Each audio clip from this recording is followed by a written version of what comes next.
We've got Dr. Anas Al-Tikriti, who is the CEO and founder of the Cordoba Foundation. Dr. Tariq Ramadan, a Swiss Muslim academic, philosopher, and a writer, and he will be joining us shortly. We've got Hafiz Ibrahim Musa, researcher, and also with the Palestine Information Network. Sheikh Walid Asadi, Palestinian activist for a very, very long time, a long time that I can remember. And later on in the program, we'll be joined by Maulana Abdul Khalik Ali, the president of the United Ulama Council of South Africa. Now, clearly, this topic that we have chosen for this panel discussion is very, very pertinent at a time like this. And it's at a time like this where we have an entire Muslim Ummah that is in a state of confusion. Yes, we have heard our outcries, we have demonstrated, there has been outrage as to what has happened in the Holy Land, in the blessed land of Al-Quds, and also Masjid al-Aqsa, the desecration and the defiling of Masjid al-Aqsa. And the key issue here is, as a Muslim Ummah, how do we form a united front, and what would the appropriate response be from the Muslim Ummah here against this aggression that we are seeing? And I'd like to welcome the panelists right now to the program. All the panelists, I've seen Dr. Anas, Hafiz Ibrahim, Sheikh Walid, who have been standing by. Assalamu alaikum wa rahmatullahi wa barakatuh. Wa alaikum assalam wa rahmatullahi wa barakatuh. Yes, I see Sheikh Walid has joined us. Assalamu alaikum, Sheikh Walid. Wa alaikum assalam wa rahmatullahi wa barakatuh. Jazakumullahu khair, brother Inayat Wadi, for this very, very important program in this time for the Muslim Ummah. Shukran. And shukran for your panel also. May Allah subhanahu wa ta'ala reward you. Ameen, ameen. And also Dr. Anas Al-Tikriti, assalamu alaikum to you. Brother Inayat, how are you doing? And Sheikh Walid, alhamdulillah, very well. Pleasure. Yes, I know your time is short with us, so Dr. Anas, obviously we're going to try and get maximum out of you, inshallah. And also Hafiz Ibrahim Musa, assalamu alaikum to you. As well as the platform, and it's an honor to be in the shadow of such erudite guests as well, mashallah. Well, Dr. Anas, while we are waiting for Dr. Tariq Ramadan to join us, and obviously I see Dr. Tariq Ramadan is just tuned in as well. Alhamdulillah. Dr. Tariq, assalamu alaikum wa rahmatullah. Wa alaikum assalam wa rahmatullahi wa barakatuh. Assalamu alaikum, shuyukh and brother Anas. Again, alhamdulillah. It's a pleasure. Thank you so much for organizing this event. An esteemed panel that is joining us now. Dr. Anas, I'm going to start off with you because of your limited time with us. And obviously, looking at the developments in the last month or so, and clearly we've seen a Muslim Ummah that has woken up. And the question is, have we woken up sufficiently enough to make an impact? Bismillah ar-Rahman ar-Rahim. Once again, thank you very much to you, Brother Inayat, and to all the panelists. This is indeed a timely discussion. You know, it turns out that we don't need the 100% Ummah to wake up.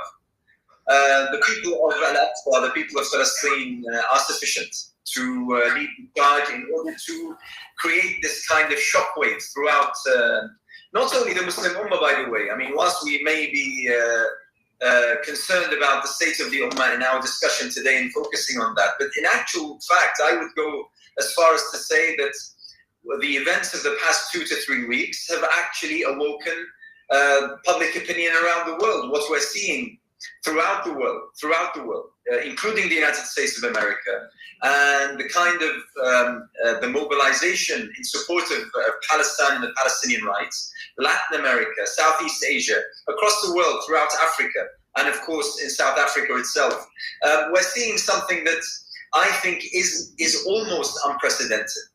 Especially in terms of the pace, in terms of the intensity, as well as in terms of the kind of slogans that people are raising and the objectives and the aspirations that the world has. So I think that we're living in an unprecedented moment.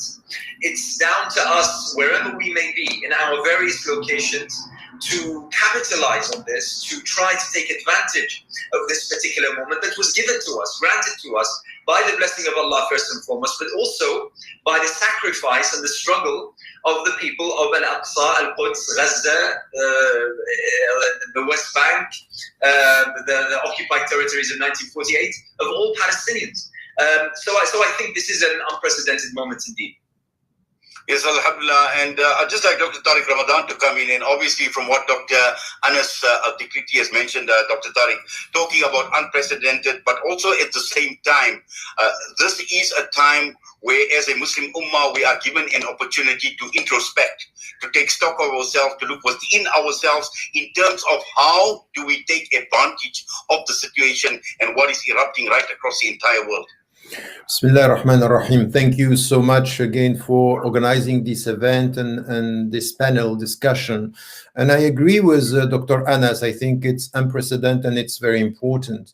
Now, there are many steps. The first one, when we are dealing with what is happening in Palestine, what is happening under the occupation and oppression and the state terrorism that we are witnessing there, I think it's important to go beyond the emotional reaction. The emotional reaction is necessary. This is the first step. This is awakening the whole, not the Muslims only, Christians and people with no faith, no religion, aware of what is happening. And this is sending a message. Now, we have a responsibility, which is very important. It's to have an impact beyond the emotional reaction. The impact should, and we should target many levels. The first one is that, as we can see now, that brain washing is everywhere, that the people don't even know what is happening. So to be informed and to understand that our support to Palestinians as to all the oppressed people around the world could be with,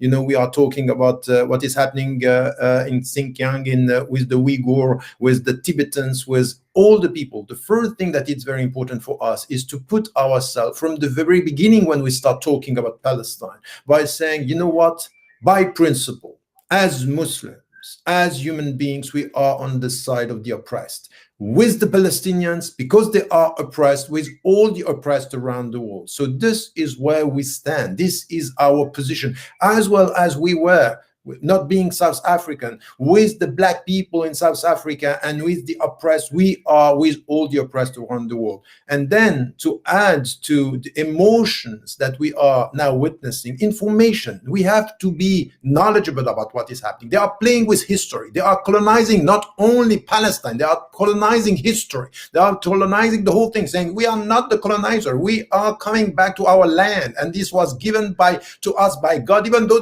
many of them don't even believe in God. This is what Ilan Pape was saying, that they are talking about premised land by God that they don't even believe in. So this is where we have to talk about history, and we also have to go and to get it right. People are supporting Palestine. Governments are betraying Palestinians.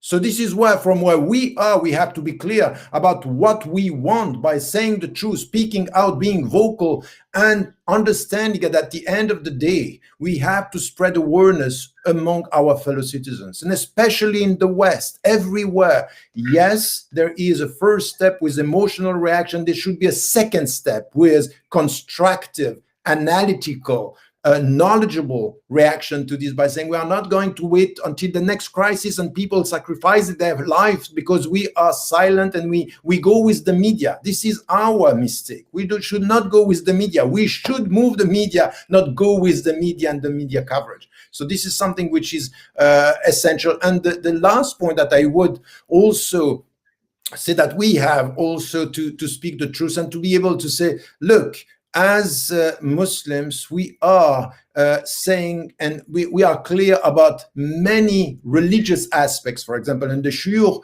are going to say something about this. But for example, the holy places, this is what we are saying. Jews should have the right to go there. Christians should have the right to go there. And we Muslims who are saying it's the same freedom and it's equality. It's not about Muslims against Jews. This is wrong. This is a mistake. It's human beings against oppression and people people using religion by saying this is our land and preventing Muslims to go to pray to Al-Aqsa. This is unacceptable. Not only preventing them to go there, going within the mosque and killing people and removing people. So I think that this is where we have to stand and to be clear that, yes, emotion is the first, and now intelligence and planification in the way we are supporting the Palestinians between two crises. It's as important as reacting now under a crisis situation. Yes, obviously, Ibrahim and Sheikh Walid, I'll come back to both of you in a minute because, we've got about 10 minutes with Dr. Anas Al-Tikirki.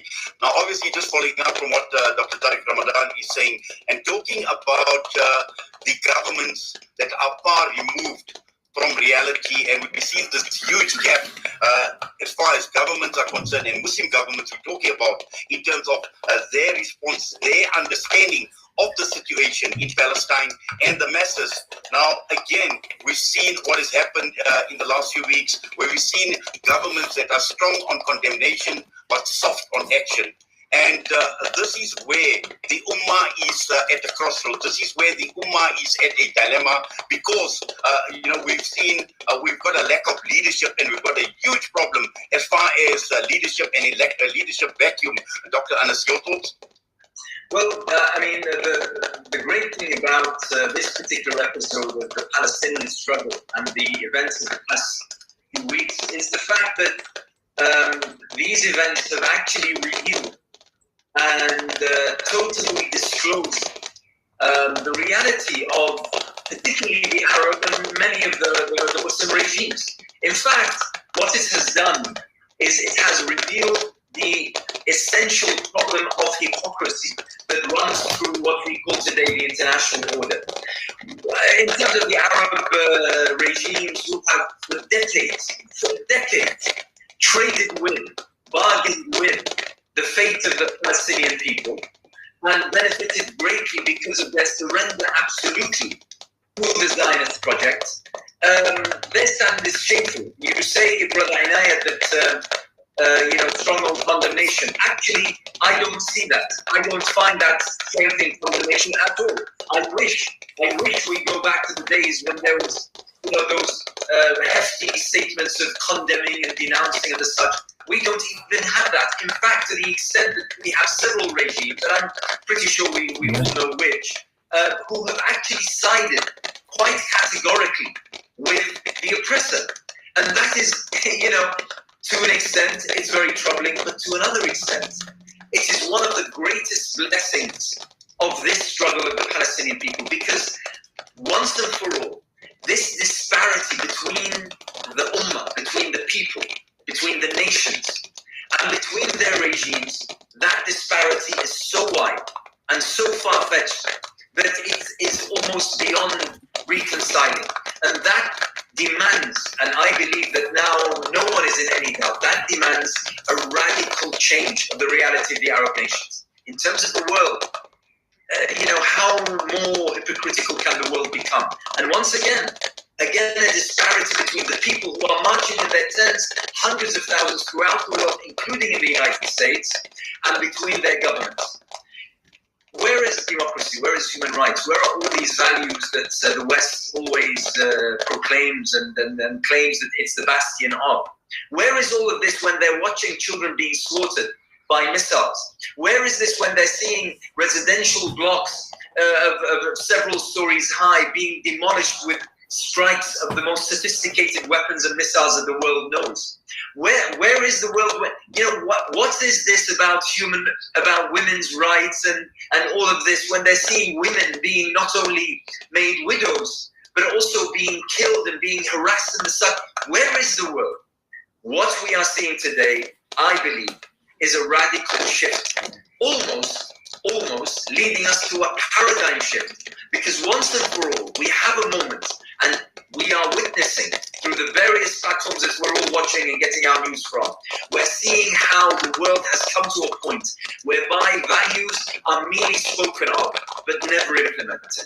The time is now when people will demand that, listen, either we are democratic or we're not. Either we side with the victim or we side with the bully. Either we are with the oppressed or with the oppressor. And as things are right now, it seems that the international community and the regimes around the world are choosing to side with the oppressor, with the rapist, with the burglar, with the occupier. And that's something that I believe that the vast majority of people around the world, regardless of their faith or creed or cultural background, they reject. Yes, and also, Dr. Anas, this paradigm shift that you speak about, and looking at how do we maximize the sound is not good opportunity at a grassroots level through this paradigm shift that you are speaking about. I totally agree with what Professor Tariq Ramadan said in terms of what we need to do in order to equip ourselves, not only to appreciate the moment, but then to act upon it. I think one of the most important and impactful events that's happening, and we do live in a different world than we did, in 2008, for instance, when there was the first conflict and the first invasion and incursion of Israel into Gaza. What's happening is that now we have social media platforms, which are almost, I wouldn't say entirely, but almost at liberty to transfer and exchange news, images, voices, almost at the second. Of course, they're trying to lock down. Facebook is trying to shut down certain pages. Instagram has prevented certain hashtags and such. But people are becoming more and more shrewd as to how to circumvent all these limitations. What we're doing now is that we are providing alternative platforms to the mainstream media, which, to be perfectly honest, has proven time and time again that it is failing its audiences. People are now turning to other sources in order to get their news. And that is something very important. And therefore, sharing authentic, and I need to press on this, sharing authentic clips, news, images and the such. This is one of the greatest tools that we can assist our brothers and sisters inside Palestine with, because their stories are being hidden by, unfortunately, or being misrepresented by the mainstream media. We need to make sure that each one of us, becomes their voice, becomes their platform, becomes their megaphone.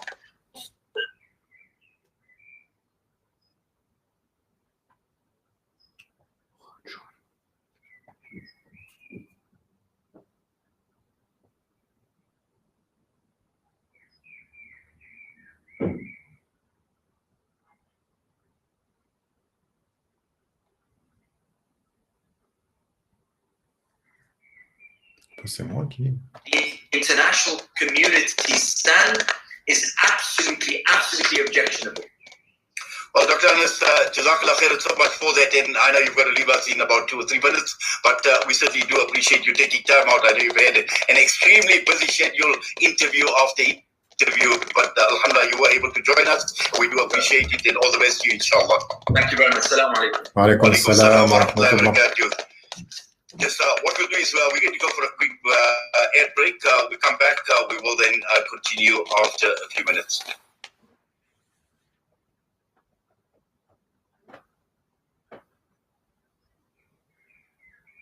Okay, inshallah. Listen to Salam Media, your humanitarian. Inshallah, we're coming back.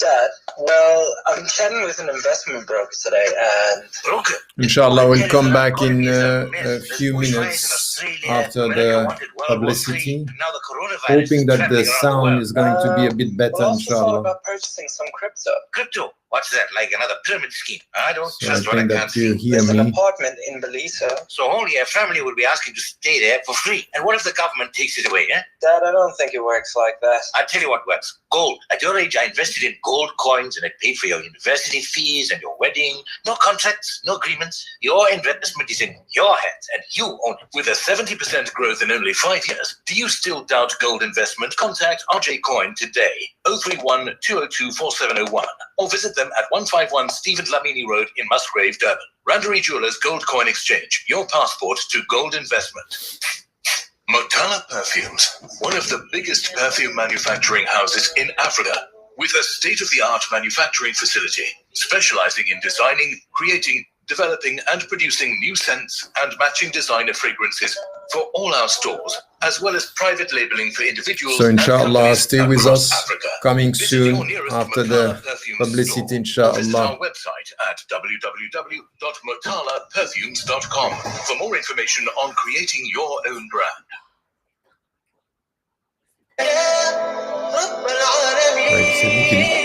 Listen to something fresh. Listen to Salam Media, your humanitarian broadcaster.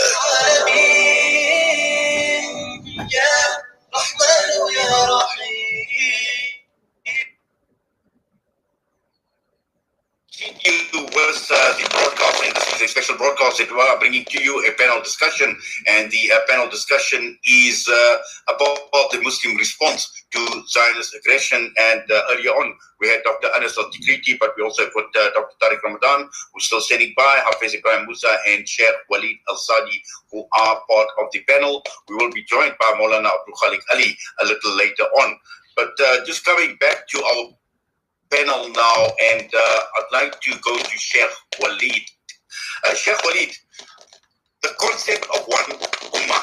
Now, obviously, this has been a major talking point, and every time when we have a development like the one that has developed in the last few weeks, and the attacks on Al-Aqsa, the attacks on the Palestinian people, and we have, these certain doubts sometimes that emerge within Muslim society as to what is the concept of one ummah.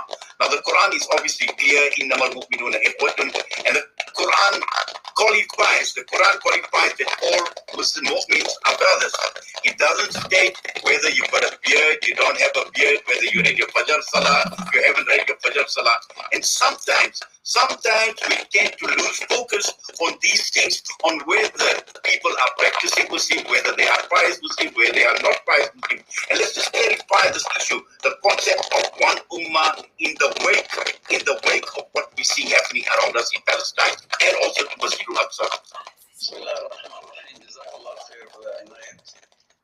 And to your guests also, the panelists, Sheikh Ibrahim Musa and Professor Tariq, Jazakumullahu khair. I start with saying education.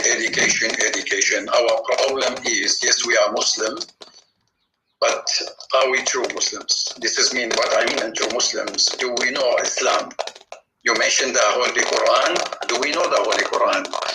I mean, in understanding the Quran, fiqh al-Quran, we don't. Hadith, the same things. We are, yes, Muslims, but we don't know what Allah subhanahu wa ta'ala telling us, what Rasulullah sallallahu alayhi wa sallam also command us to do. This is why you will find the Muslim Ummah today, like in Al-Aqsa now, in Al-Quds problem, we have a division, because don't say it is a Muslim issue. Don't say it is an Islamic issue. This is a humanitarian issue. No, it is Al-Aqsa Masjid. It is Al-Quds. It is the holy place for the Muslim Ummah. Why I'm shy to say this is my masjid. Masjid Al-Aqsa is my masjid. Why we shy to say we are Muslims?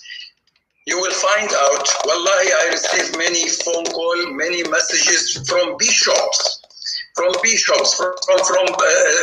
priests to say, Sheikh, what's happening? We're crying. Why these children? Why the people? Why it is the attack on Masjid Al-Aqsa and killing the people? The Christians, not Muslims. And we still the Muslims saying, no, don't make it an Islamic issue.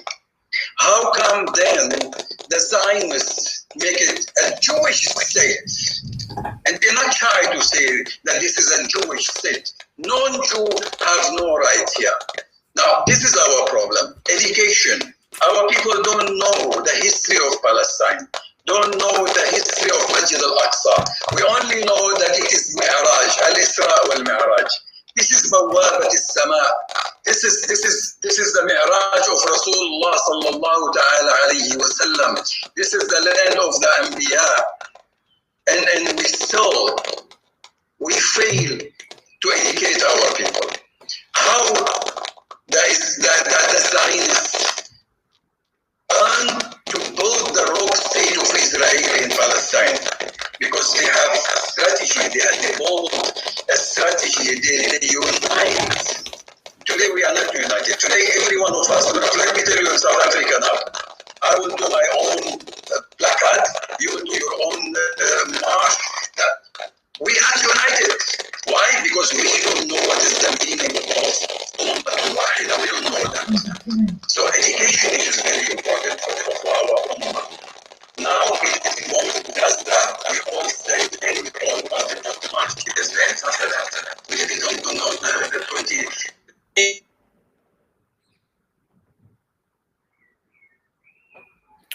Wait for 1 sec. We are trying to reconnect because the sound is awful.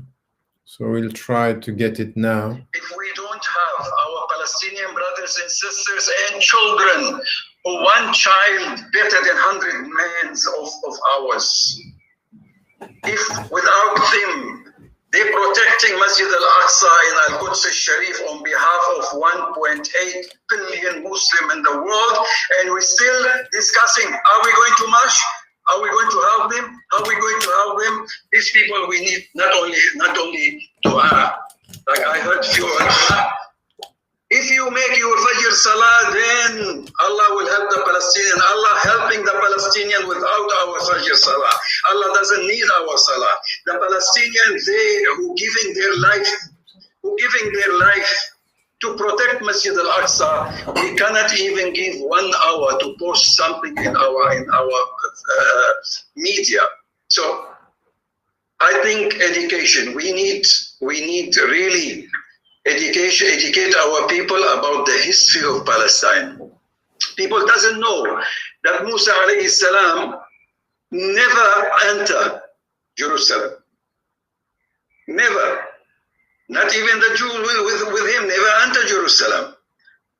He died in Egypt. They don't know that. They don't know who built Jerusalem. That Jerusalem built before Ibrahim alayhi salam. They don't know all these stories. Here in South Africa, I have 3 meetings with bishops here talking about your people supporting Zionism. Do you know you are supporting also Israel because it is mentioned in your Bible? I think Sheikh Ibrahim Musa also, alhamdulillah, he is very learner on this one. I said, when your Bible talking about Israel, not talking about this rock state of Israel, talking about Jacob, his name is Israel. So we need to educate our Christians friend also. But we sitting, we happy with what we're doing. Right now, to answer your questions, we need that unity amongst our ulama. Our ulama have to put in their syllabus the history of Palestine. In Darul Uloom, in the university, in the Islamic study, that's the history of Palestine.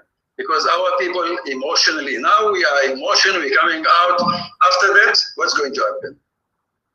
Then we go home. I just want to bring Ibrahim now into the discussion now. Obviously, Ibrahim, from what Sheikh Walid is saying, and you being with the Palestine Information Network, obviously providing a lot of information, a lot of resources to inform, to educate people. But the key issue here is when one looks at a few years ago, when the late Sheikh Maulana Ihsan Hendricks, rahimahumullah, came back from Turkey, and the phrase that was coined at the conference called Al-Aqsa in Danger. And there were 2 issues that Sheikh Ihsan spoke about. One was what Sheikh Walid is alluding to in terms of the rich history, the culture, to appreciate Masjid al-Aqsa, to educate ourselves, to inform ourselves.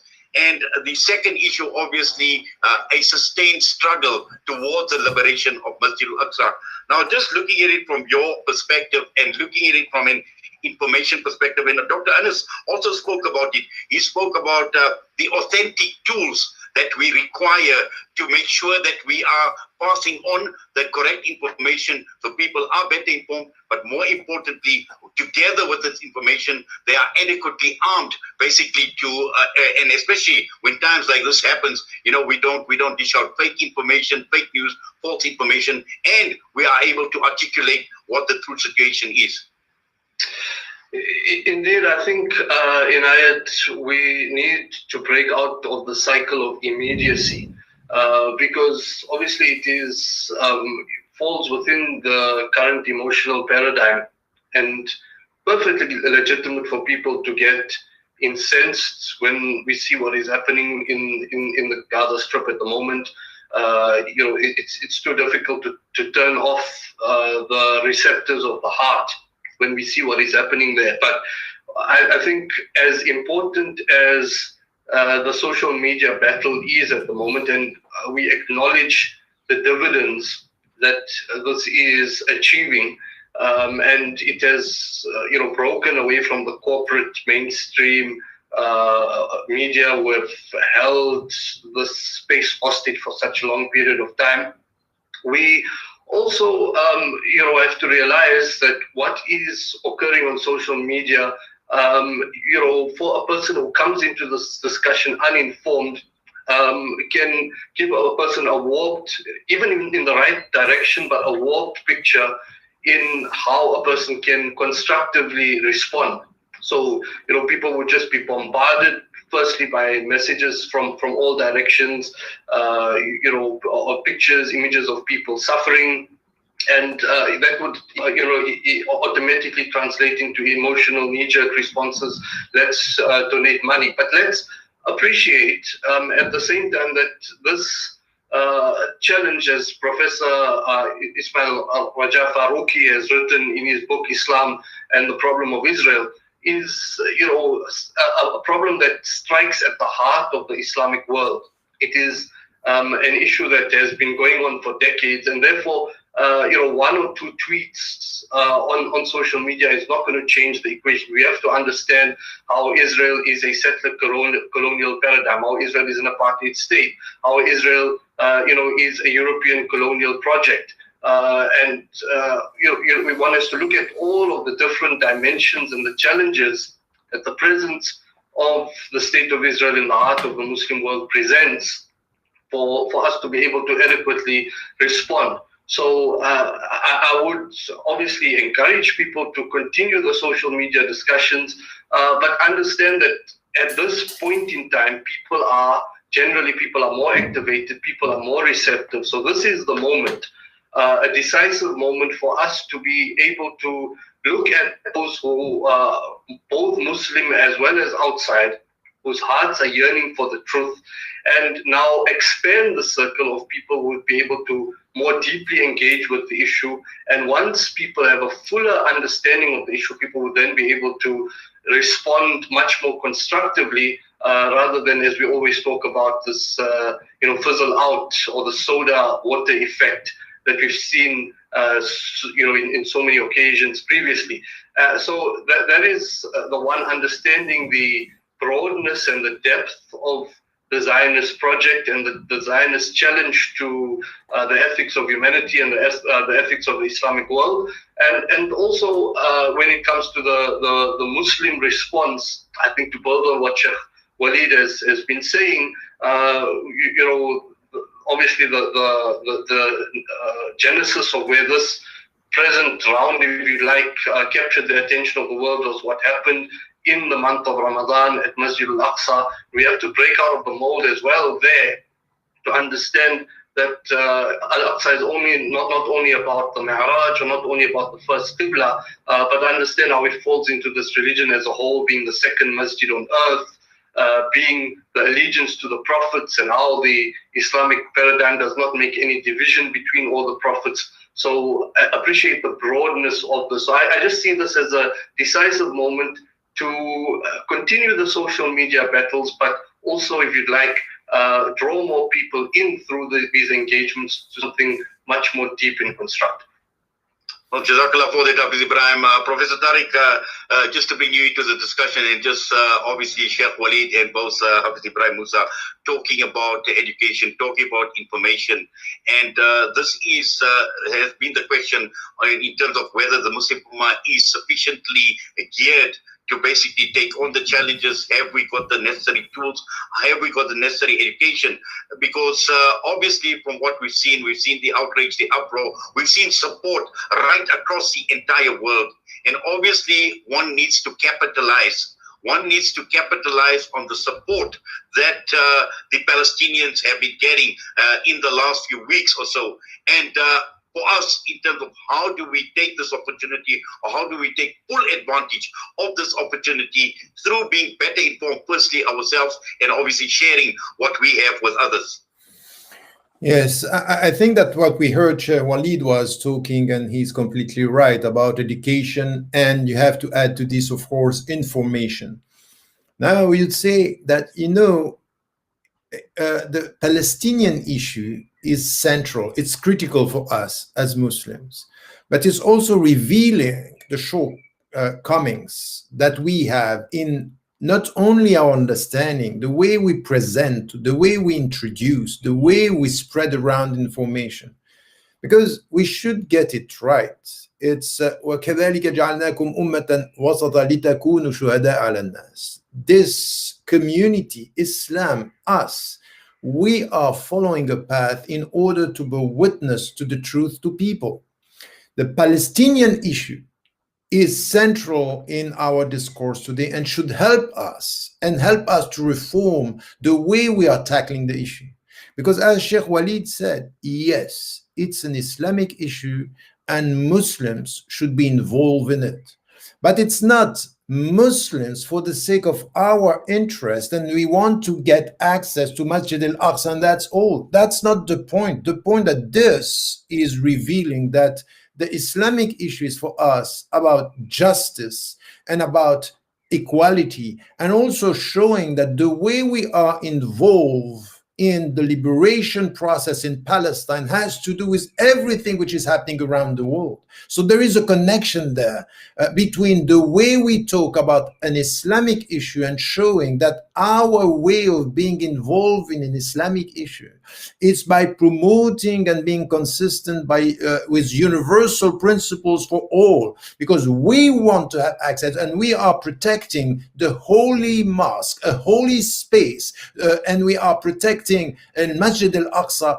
And at the same time, what we want is the same for all the religions. We want the Christians to be able to go, and we want the Jews also, because we are not anti-Semite. This is against Islam. Anti-Semitism is against Islam, but being against injustice and a government that is oppressing people and civilians. This is why we are against the Zionist project in itself, because it is institutionalizing racism and oppression. So we need to make ourselves heard in our respective countries by saying that our struggle, the way we are involved in Palestine, should be, yes, based on the way we deal with our faith as Muslims. This is central, but we are not going to be emotional. Our spiritual teachings are telling us, use your mind. Now, the way you speak about it, and I think it's very important, we have to be very aware that social networks and social media are misleading us if we think that this is going to change anything on the ground. This is not, this is the virtual world. Yes, we are spreading around and helping the people to get better informed and know more about the situation. But at the end of the day, what is going to change the mentality, the mindsets, the understanding is our daily involvement in the struggle, as I said before, between crises, by saying, yes, we as citizens, South African, European, American citizens, we are at the same time clearly involved in this because it's an Islamic issue. Yes, Masjid al-Aqsa is ours and we have to protect al-Masjid, and we have to protect the holy lands and the holy places wherever we are. This is something which is essential. But now we have to say what you are witnessing when it comes to Palestine, when it comes to Zionists, when it comes to what is said about Israel, is being misinformed, not getting the truth. And we have to show that we are people who are not scared of truth and scared of facts, and letting the people around. What you are witnessing there, it's really a media coverage that is misleading you. And it's the same with what you are facing in your own countries, because the people now are aware that there is something wrong. They don't trust the media. They don't trust the journalists. They don't trust even their politicians. So where do we come with our discourse here? So in the way we have to talk today, I would say Muslims should be able to speak about the Islamic concerns in a way which is universalist, by showing that we stand for the truth and for principles, and we are not only with Palestinians and with Al Masjid Al Aqsa, but we are with all the oppressed around the world. It's the third word, I would say. It's education, is information, and it's consistency. This is al-ummah al-wasata, consistency. We are consistent with everything, and we are also able to be very critical with all the so-called Muslim majority countries' governments when they are letting the Palestinians down. But not only them. Not only them, the Uyghur are forgotten. In India, we are silent. In Yemen today, we are silent. So where the governments are betraying our faith, betraying our principles, we should stand with education, with wisdom, informing the people, but being consistent. This is what is sometimes missing in our way of dealing with this. So a universalist discourse showing that the way we talk about ourselves, the way we talk about Islam, is just showing the people that what Islam is doing with us is to be fair with everyone, the Muslims and the people of other faith. This is where we stand, and this is what we want. Jazakallah for that, Dr. Tariq Ramadan, and I have just been informed that Professor Nidal Sakar has joined us out of the United States of America. Professor Nidal, Assalamu alaikum wa rahmatullahi wa barakatuh. Alaikum assalam wa rahmatullahi wa barakatuh. It's always a pleasure to be with you, brother. Welcome, and Jazakallah khairan so much, and I'm glad you're able to join us also as part of the panel where we are obviously looking at the Muslim response to the Zionist aggression. And alhamdulillah, until now, we've discussed a number of issues until you've come through, Professor Nidal.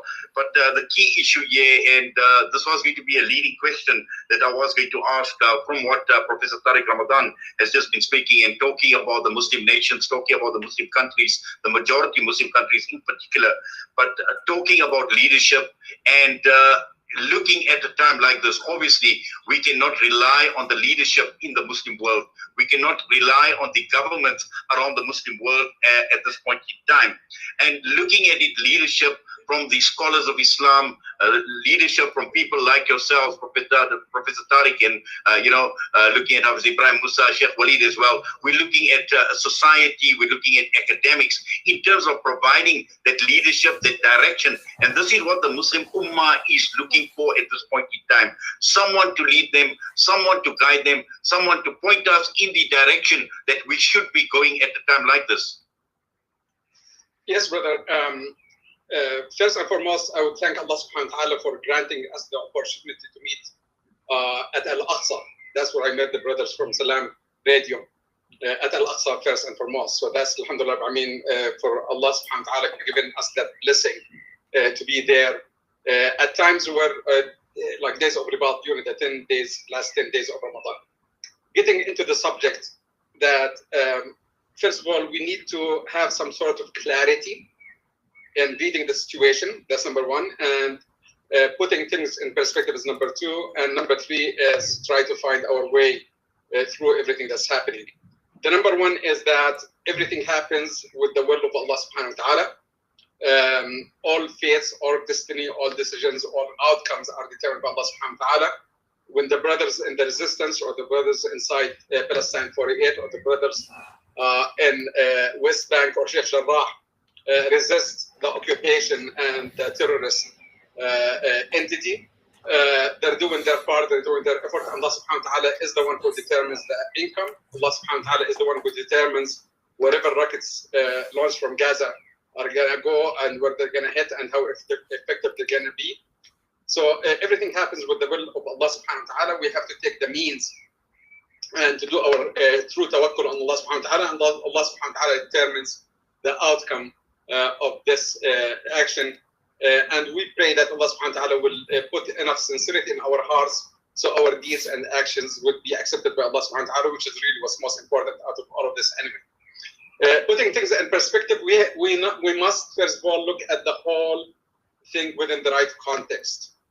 This thing is not 60 years old, it's not 30 years old, it's not 40 years old, it's more than like 100 years, at least in its current form, in its current round of battle.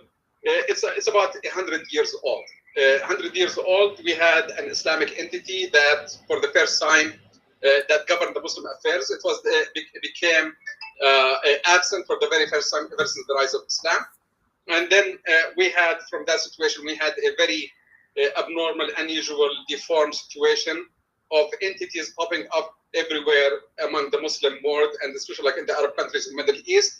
Among them is so-called Israel. So Israel is no different than any Arab entity that occurred at the same time. They're all brothers and sisters, and they're all created by the same entities. They are all created for the same purpose. They're all different forms of occupation. So whether it's an Israeli soldier speaking Hebrew, his name is Moshe, or whatever it is, coming from Germany or Russia or whatever, is no different than the ones that we've seen in Rabaa killing Muslims. Actually, they're not even as bad, to be honest with you, as the ones who are killing Muslims in Rabaa or in Syria or in some other places in our Muslim world. So the enemy is one, but comes in different skins, different colors, different names, and different accents of languages. What's happening right now is actually very, very interesting, because what we have right now is an evolution of what's been happening for a while. We know that we have 3 intifadas so far. This is the 3rd one. Those intifadas actually, they represent the evolution in maturity, in awareness that occurred in the quote-unquote the Palestinian situation. When I say Palestinian situation, I don't mean just the people inside Palestine who are actually leading the Ummah in resisting this colonial project. I'm talking about like the awareness of the Muslim Ummah at large. So as the Palestinians are taking on their direct, quote-unquote, direct enemy, the one that they're facing, we should not be absent that actually all Muslims, all Arab nations are facing that version of, or their own version of that enemy.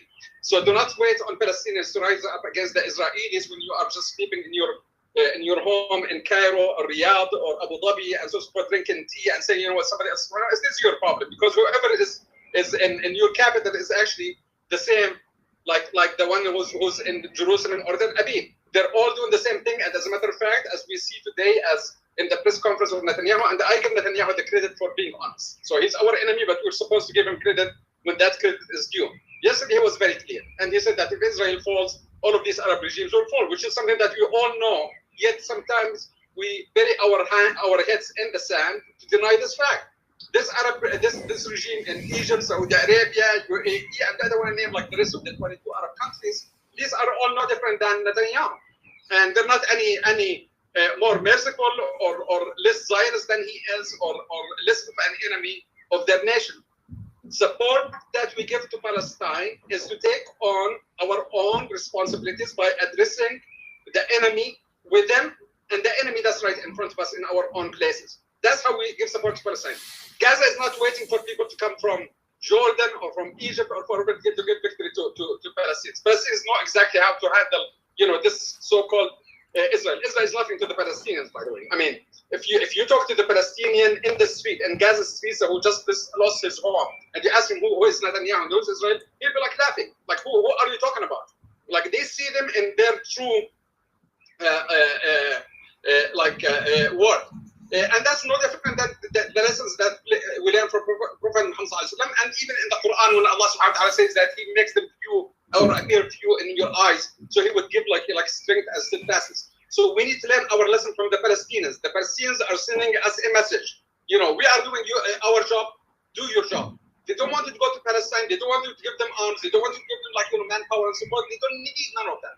They just need you to be a man and to man up and to stand for like the enemy that you're supposed to be handling, because he's right next to you. You don't expect Palestinians to go to Egypt and to go to Cairo, even though, alhamdulillah, I mean, I was blessed to be at the lead of Friday of RAD during the January 25 revolution in Egypt, and I was accused of being some infiltrator somehow of this revolution support, But, do not expect Palestinians to go liberate, quote unquote, other lands when they are faced with, the most sacred place of our, let's remember that Al-Aqsa was not built by Palestinians or by Al-Qassam or by Hamas. It is built by Adam alayhi salam. It is the second house of worship that was ever built in human history. So when you're talking about Palestinians right now rising up against the enemy, it's not just the enemy of Palestinians, it's not just the enemy of Muslims, it's the enemy of humanity, the enemy of all religions. So that's why, we need really to, if we really true appreciative and sincere about our support to Palestine and Palestinians,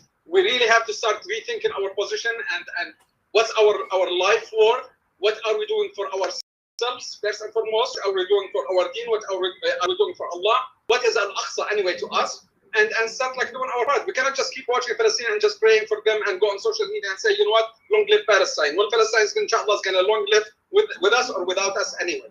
You cannot tell me politics and terrorism and intimidation and you cannot do that. If you're a Muslim, you're a Muslim. You submit only to Allah subhanahu wa ta'ala. You don't submit to White House, you don't submit to Black House. So let's just rise up as Muslims once and for all and do it for our own selves. Palestine doesn't need us. Palestine does not even need our dua. Palestine needs Allah and Allah alone. And they are doing their part, and Allah subhanahu wa ta'ala is giving them classes. And if it's something about Palestine, something that probably not everybody knows, Palestinians today have learned the lesson. People in Gaza have learned the lesson. This is the first time that Palestine or Gaza strikes first. This is the first time in the conflict that they are the ones to take the initiative. They give the ultimatum after Israel attack on Al-Aqsa and Sheikh Jarrah and eventually people in 1948, and they told them stop the aggression, and they gave them 2 days ultimatum. They did not listen, so they got hit. And now I'm telling you right now, they will not stop until all the stockpile of the Iron Dome is depleted, and then we're going to see the war starting. The war has not started yet. We're not at war yet. We're just doing the first negotiations, getting ready for war. The war is yet to come. That's why the entire world community, Biden a couple of minutes ago is begging Netanyahu, let's find a way out. There is no way out. The only way is either to the sea or get the hell out to wherever you came from. This round, inshallah, is going to be final. It's not going to be over in a day or two, I'm telling you. But it's going to be, inshallah, it's going to be the final round. Inshallah, a free Palestine, a free Aqsa Mosque. And if I was any of you, I'll be start packing my luggage to myself and to my family, inshallah, to be there in the near future. Well, inshallah, jazakallah for that, Professor Didal. We're going to go for a quick ad break. We'll be back. Inshallah.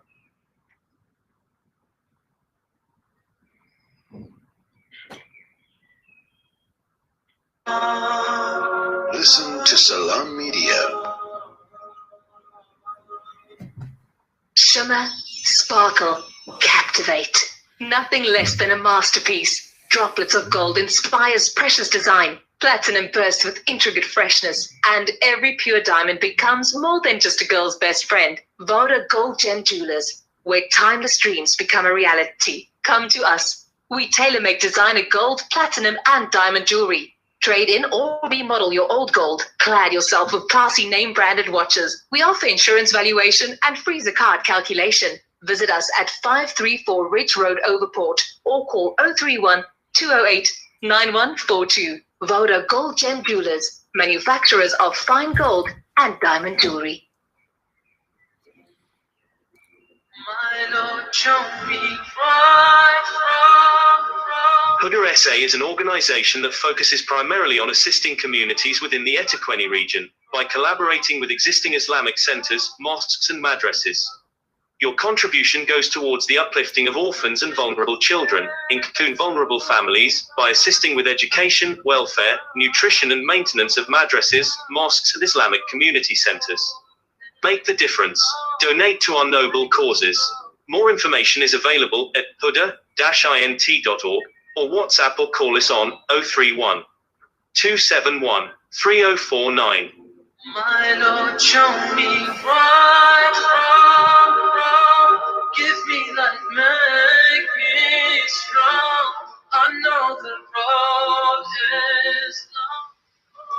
80 years of experience, IG Hussein and Company are renowned for their quality Islamic wear and goods. IG Hussein and Company stock a variety of Islamic items, musallas, kitabs, Medina dates, perfumes, and exclusive gifts. We guarantee you a unique and friendly shopping experience for the entire family. Visit our new branch in Overport at 202 Kenilworth Park, Brickfield Road. Open 7 days a week with ample parking and wheelchair friendly. Like us on Facebook or Instagram at IG Hussein for our latest promotions and updates. IG Hussein and Company, your Islamic lifestyle. Osman's Taj Mahal Spice and Rice. For over 80 years, Osman's Taj Mahal have been perfecting the art of the perfect blend of spices, pure, aromatic, and well-seasoned. Spices to tantalize your taste buds. From creative cuisines to gastronomical gourmet goodies. From exotic odors to traditional dishes, Osman's Taj Mahal have remained synonymous with quality spices and condiments. Taj Mahal rice, beans, and lentils. Try our range of chili bite mixes, rose and ilachi syrup, our quick and easy biryani pack, and our traditional range of spice blends. Osman's Taj Mahal. There is no substitute for quality.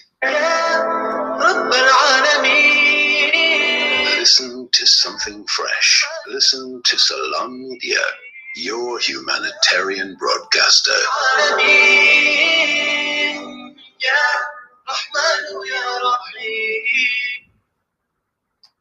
Time is just gone 5 minutes past 8 as we continue our broadcast, and this special broadcast coming to you on the airwaves of Salam Media and International, and also Al Ansar Durban, Pietermaritzburg. And the topic, if you have just tuned in, we are talking about the Muslim world and the response of the Muslim world to the Zionist aggression.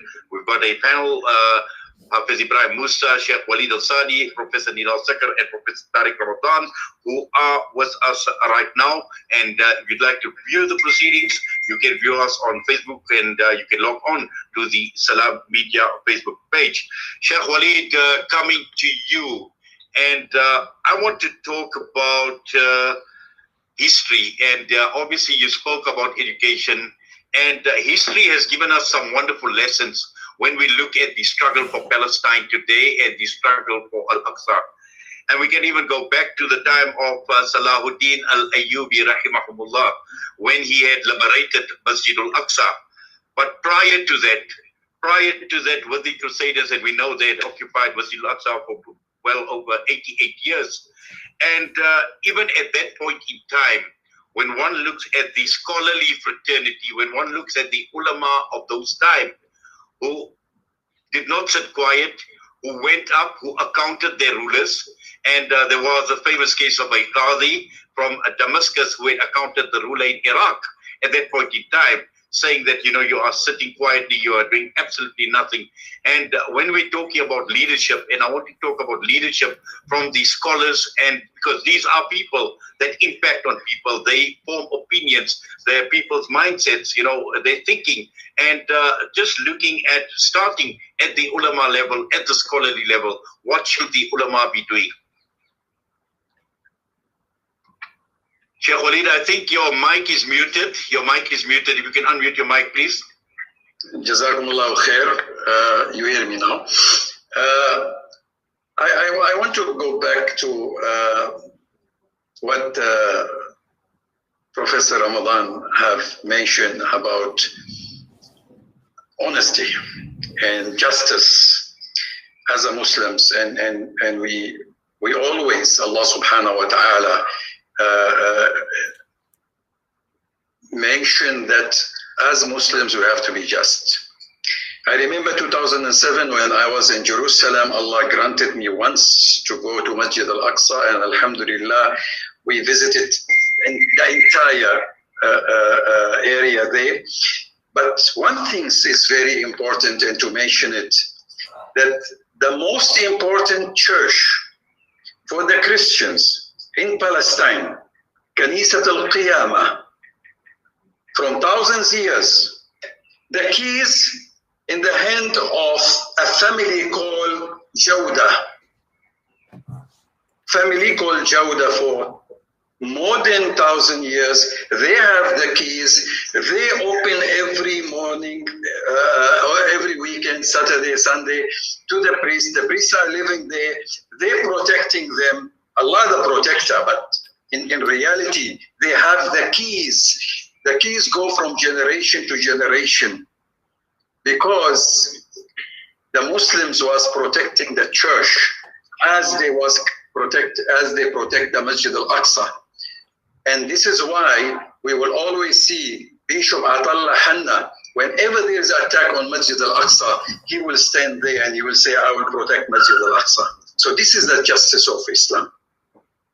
Now when we want to look at the leaders of the Arab country and Muslim country and all these things, I think we're going out of the line, because it is us. We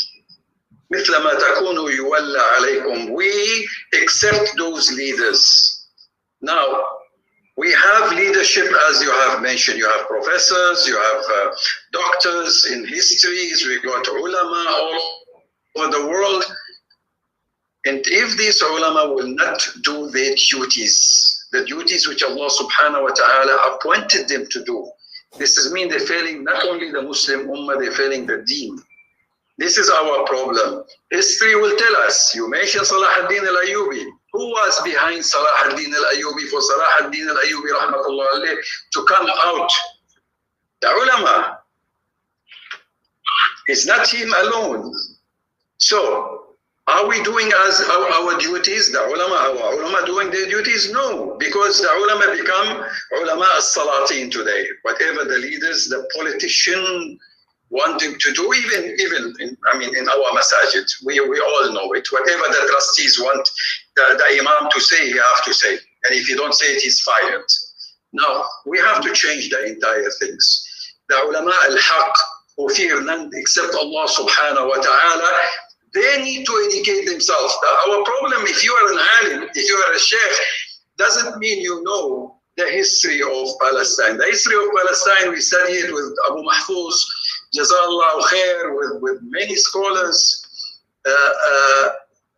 many shuyukh of Palestine. We brought them here to South Africa also. We went to them to Turkey, we went to them to many other countries also. They have tons of knowledge about Jerusalem, about Palestine, from A to Z. How are we using it? We have many workshops for the ulama. Are they using it in their masajid? Are they using it in Darul Ulum? Are they using it in the education of their children? No. Now we say why? Because Palestine is the last things in our agenda. When something happened, then we go and march and we take our frustration out and we go back and alhamdulillah, I did my duties. Our duties, Palestine, have to be our food, our drinking, our sleeping, our waking up, 24 hours, because it is our Palestine. It does not belong to the Palestinian. By the way, when we was there, we went to Al-Awqaf and they show us the legitimate documents that all the old cities, buildings, it's not belong to the Palestinians, belong to your grandfather, my grandfather, his grandfather, who used to travel to Palestine, from Palestine go to Mecca for Hajj, and they used to buy that property and put it for the travelers. And we saw that in our own eyes. So for the Palestinian alone, to protect Jerusalem, to protect Al-Quds, to protect Masjid al-Aqsa, it is unfair. And I don't wait for the uprising of all the country, of the nations, to remove their regimes and change the regime. No, we have to do it. We have to move out. But how we have to move out? Education and information, as Professor said. Education and information, because if I don't know, now we say we believe in Allah, but do I know Allah? Do I know? I don't know, because I don't have no knowledge. I never been taught. We love Rasulullah sallallahu alayhi wa sallam, and when the Danish did something, we want to kill them. Do we know Rasulullah sallallahu alayhi wa sallam? Do we follow his sunnah? Do we teach our children the love of Nabi Muhammad sallallahu alayhi wa sallam? This is one subject. This is one subject to teach our children in the schools and everywhere the love of the Prophet Muhammad sallallahu alayhi wa sallam. Because if I don't love him, I don't follow his footstep. I don't follow his sunnah. So again, we say, now it is the time. As Professor Sakhar was saying, it is the time. The brothers in Palestine, they are ready. But I don't believe that they don't need us. Wallahi, they have 3 or 4 WhatsApp groups now from Palestine crying to say, send us, what are you all doing in South Africa? Any pictures, any videos, because it will give them the ummah with them.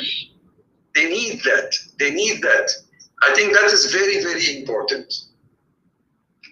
Yes, Jazakallah for that, Sheikh Walid. Hafiz Ibrahim, if you could just unmute your mic. Okay.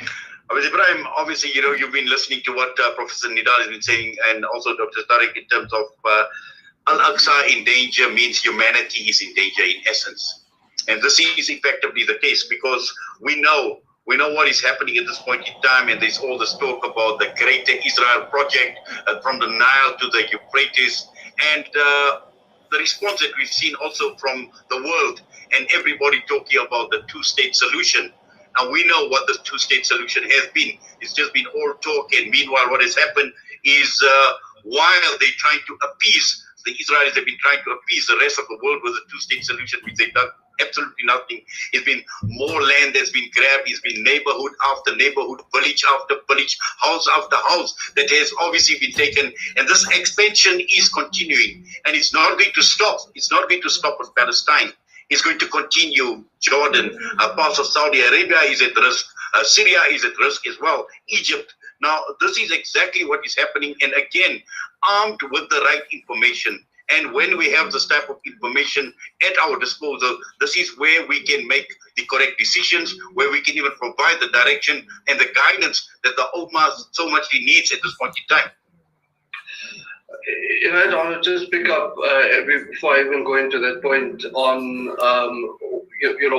what the question that you put to Sheikh Walid, and this is the response of the scholarly fraternity and the expectations that we have of the scholarly fraternity. Again, sometimes we have a penchant to kind of romanticize periods in our Islamic history, and we have to realize that, for example, in the period of Salahuddin, that kind of revival that eventually led to the liberation and to end the Crusader occupation took a couple of decades to materialize. And initially, for instance, you had a lot of inertia from the entire Muslim world, from the scholarly fraternity, from the from the leadership, Abbasid leadership at that time.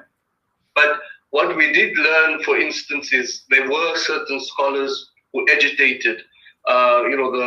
Some accounts of history would say that there were a poet who first got this movement moving, a poet who just did what was within his capacity, and that created a movement around it that obviously thereafter graduated with the likes of Imaduddin Zanki, Nuruddin Zanki, and Salahuddin. But the point is, again, we have to look at the long-term, with the long-term challenge posed by the Zionist project in Israel. We have to also look at building up long-term capacity and taking many people on hand. And I think critical to this is also breaking away, and this is a key lesson that we learn from the likes of Palestinians in Sheikh Jarrah, at the Damascus Gate, and now in the Gaza Strip, that people have broken out of a conventional political paradigm. It's no longer something that has bogged down Palestinians for so many decades, or so, the past 2 decades at least, where it's always been these false starts at unity between Hamas and Fatah. And now the street speaks for itself. The Jerusalem street does not identify officially with any particular party, but it's dictating the pace of change. Therefore, I think a key part of respond is, we want the leaders to come on board. We want to see that change, but everybody needs to start armed in their own way, and that will obviously create this momentum of change. As far as what you have been talking about, Inayat, and that is Masjid al-Aqsa as a symbol for what is going on in the rest of the world. And this is, I want to bring up 3 points here. The first is, as Sheikh Walid initially brought up, that it's become, people are reluctant to say that my Islam dictates how I respond to the struggle. And that comes from a point of inferiority, whereby people would think that if I'm coming with Islam to this, I am automatically going to be in opposition to any other faiths. Again, the examples that were provided show that this need not be the case, because it was a clear and deep commitment to Islam that Umar al-Faruq brought to this area, and that brought up about the Treaty of Umar, the Ahd al-Umari, which brought up total religious pluralism in this land, respect of those Christian rights, return of the Jews, and similarly during the time of Salahuddin Ayyubi. So that Islamic commitment is nothing, absolutely nothing to create fear. It's indeed something that would motivate us to resolve this with justice. Secondly, from that Islamic commitment, this is what gives us that impetus, this gives us the groundswell to be able to understand that acting with justice is closer to piety. So it's all these values that then inspire us to bring about change. And then the second aspect is when one comes to what is happening at Masjid al-Aqsa as a symbol for the rest of the world, this is the opportunity to talk about police violence. What we saw in the city of Jerusalem, what we saw with the killing of Iyad al-Halaq, the Palestinian with special needs was murdered last year during the lockdown period in the old city of Al-Quds, how that struggle was connected with the killing of George Floyd in the United States of America. So how Masjid al-Aqsa and what is happening in Jerusalem is emblematic for police violence around the world, and the very concrete links that were made at that point in time of how police departments from the United States of America and other parts of the world, Brazil, South America, all of these places, coming to the land of Palestine and rather learning under the Israeli occupation forces or under Israeli military personnel. So that idea that we are not free until all is free. And also then the last point, not decoupling what is happening at Masjid al-Aqsa from the rest of Palestine, because we know the settler project, we talk about the Hilltop Youth, for instance, a bunch of settlers who are technically just seen as outliers of society, but that sees one home, sees one balcony, sees one hill, but with that comes the Israeli police presence, the Israeli occupation presence, and from a few shacks or from a few containers, an entire settlement sprouts out. And that has been the mechanism for the theft of vast areas of Palestinian land. So likewise, what is happening at Masjid al-Aqsa, we see settlers, first trying to bomb this area, burning down, arson attacks. It started off from there.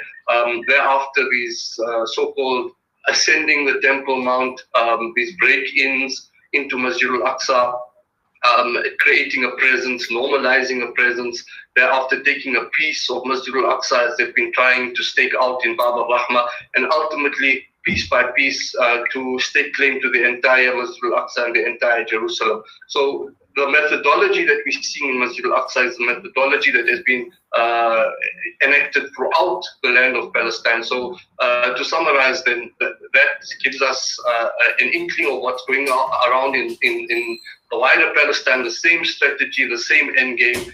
And again, the Palestinian fight because of this Israeli military complex, the laboratory that is now the Gaza Strip for Israeli weapons. If it succeeds there, then we see the same kind of militarism that is exported in different parts of the world, and we are not safe from that. Jazakallah for that, Dr. Tariq Ramadan, just to bring you into the discussion. And obviously, you have been listening to what Professor Nidal had to say, Sheikh Walid, and also Hafiz Ibrahim Musa. Now, two things that Hafiz Ibrahim has mentioned, and one he mentioned in terms of building capacity and a long-term project. And we know what the Zionist regime or the Zionist entity has been doing hasn't been a short-term project. As Professor Nidal Sakr mentioned, that this is going back well over 100 years. And every now and then, every few years, we're going to see that plan come into action, that plan being action, which has been part and parcel of a long-term project. And they built capacity as well surrounding meeting that project. Now, looking at it at an ummah level in terms of long-term, what are some of the things that we should be thinking about?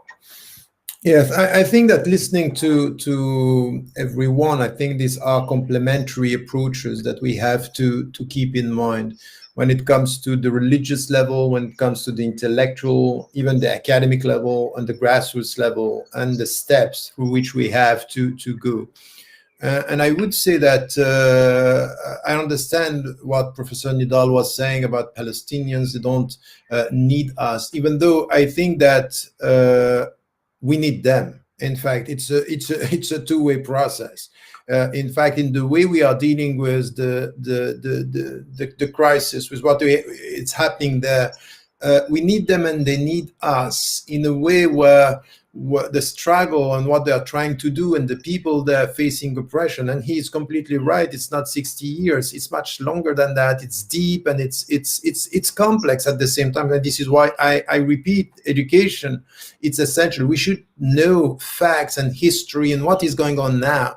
And we should understand that it's beyond only, oppressing the Palestinians.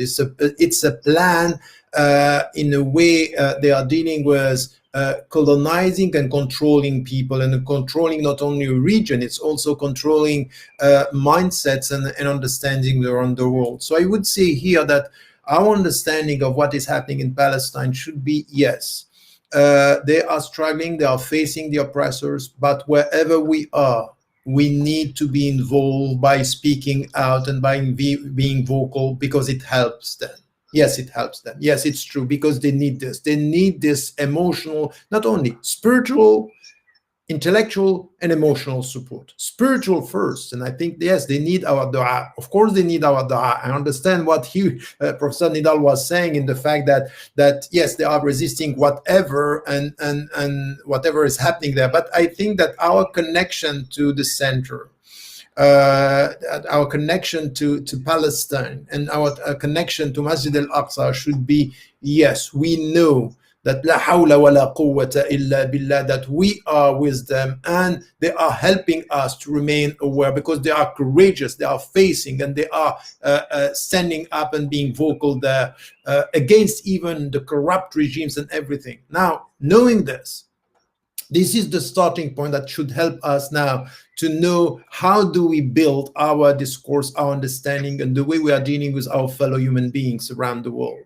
So it's, again, as I said, to make it clear that our commitment to Islam, it's a commitment to justice and to protecting all the Abrahamic religions, even against the people who are distorting the Jewish message, distorting it, because you have Jewish voices around the world saying this has nothing to do with Judaism.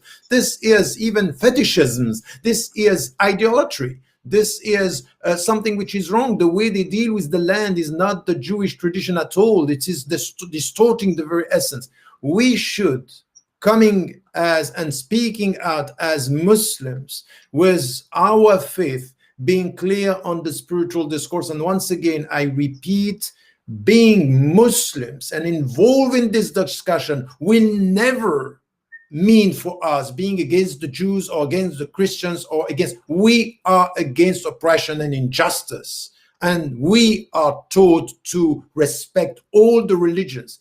This is important to repeat in our respective countries wherever we are. Now, the second step, beyond this, the intellectual commitment, and this is what we were talking about when we were talking about leadership.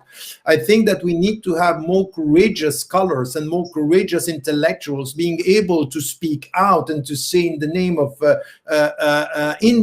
of justice, in the name of history and facts, what happened and what is happening, and connecting this. If you listen to some of the voices, Black Lives Matter in the United States of America, they are much more courageous than many Muslims, by connecting everything, by saying this is the same, we support the Palestinians, because the logic over there, it's exactly the logic that we are facing here when it comes to white supremacists, apartheid and discrimination. It's the same logic, it's the same paradigm. So why is it that you have Black Lives Matter, people who are not Muslims, who are just for justice, being more vocal than Muslims? Why? Why is it that we are scared like this? Because it's as if we are in a state of inferiority, that we want only to be accepted by the people. I don't care about the people accepting me. I want them to respect me, and I start being respected when I respect myself. And when I respect myself, then when I say La ilaha illallah, means